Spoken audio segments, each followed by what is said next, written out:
In May of 1865, a month after the end of the Civil War, Frederick Douglass said, "Slavery is not abolished until the black man has the ballot."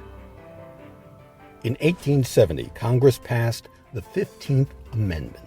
Now that guaranteed, quote, "The right of citizens of the United States to vote shall not be denied or abridged by the United States or by any state on account of race, color, or previous condition of servitude," end quote.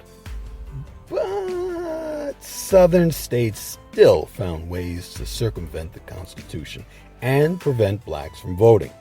They were hit with poll taxes, literacy tests, fraud, and intimidation.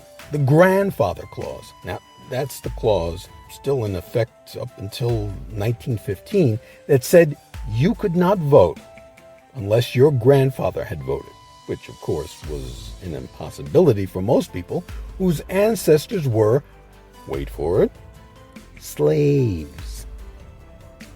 Southern states threw everything at African Americans in order to keep them away from the polls.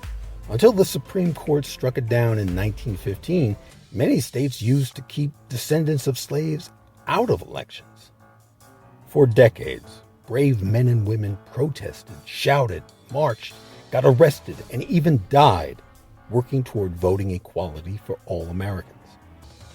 And brave men and women are still protesting, shouting, marching, getting arrested, and even dying because all Americans still do not have voting equality.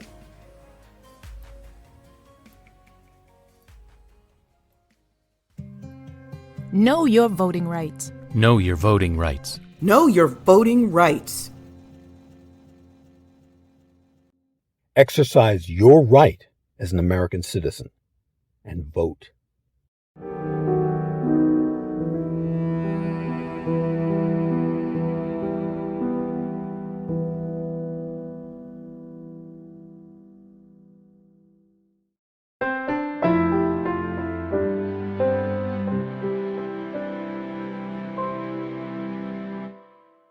This is African American History is American History,